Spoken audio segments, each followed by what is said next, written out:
Robert H. Meyer of Chicago, and of German family ancestry, received his training as a military fighter pilot at Army Air Corps flight training bases in Texas. He flew the North American Aviation T-6 Texan in all his early training flights. The AT-6 is an American single-engine, advanced trainer aircraft used to train pilots of the United States Army Air Forces as well as the United States Navy. The Navy trainer was known as the SNJ trainer for naval pilots.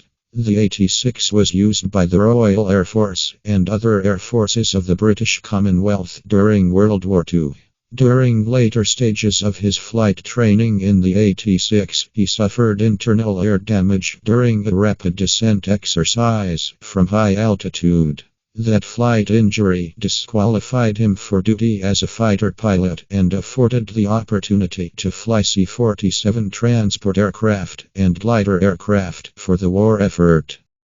Following his flight training injury, Robert H. Meyer flight training was shifted to transport aircraft and gliders. His training in Texas shifted to the C-47 Skytrain troop transport and cargo transport aircraft and a transition to flying a much larger and heavier aircraft. This new military flying would prepare him for warfighting events to come in England, France, Belgium and Nazi Germany. He flew C-47 Dakota aircraft as part of his escape from Normandy following the D-Day glider landing at St. Mire-Église, making his way back to England via clandestine fishing boats in transit to Italy, where he managed a taxi trip to help fly a C-47 from Italy back to his home base in southern England. He flew C-47 cargo drop missions from England to Belgium during the siege of Bastogne, where U.S. 101st Airborne troops were trapped by the German Wermacht.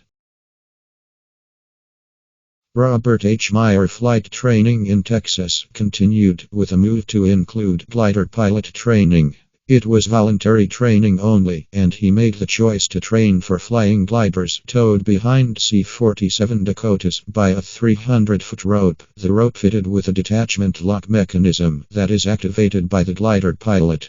Entirely controlled by the glider pilot, a pull-to-release lever located on the nose frame of the glider is activated when the glider pilot is ready to begin a glide slope landing of his glider.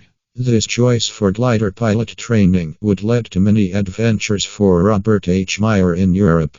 On D-Day, his glider was towed aloft by a C-47 Dakota from the runway at Merrifield RAF Air Base in Sussex, England. Turning with the wind and the compass heading of 180, the flight turned south toward the English Channel and the coast of Normandy, about 50 minutes of flying time distant. It was early morning, middle of the night and pitch dark. The only sound was the hum of Pratt & Whitney radial engines over the hiss of air inside the glider, and he could see the blue flame of exhaust from the C-47 engines, no light crossing the English Channel.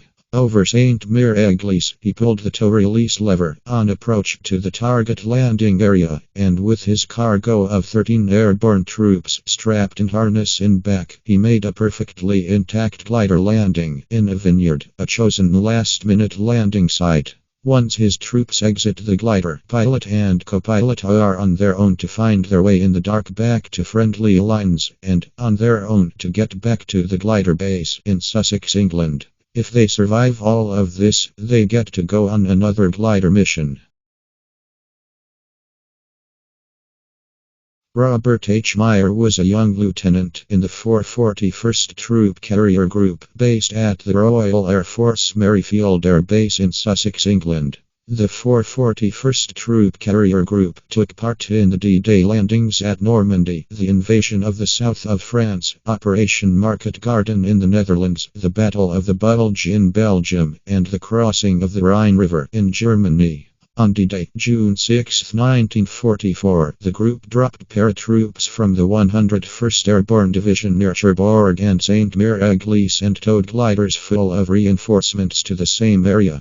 The group was awarded a Distinguished Unit Citation for its efforts. Following the successful invasion of Normandy, the group moved the base of operations to southern France.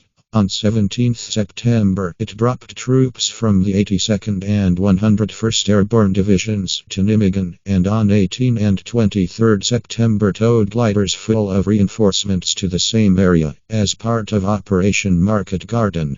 In December, the group towed gliders filled with supplies to Bastogne to help the isolated 101st Airborne Division, under siege at Bastogne by the German Army during the Battle of the Bulge. On 24 March 1945, the group towed gliders filled with troops from the 17th Airborne Division to Wesel, Germany, during the major Allied Army crossing of the Rhine River.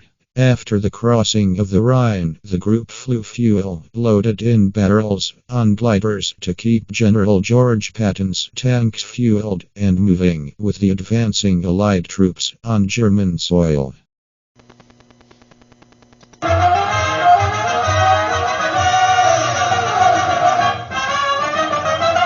we go into the wild sky yonder, keep the wings level and cool.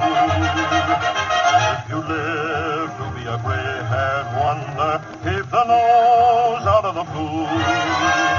Flying men guarding a nation's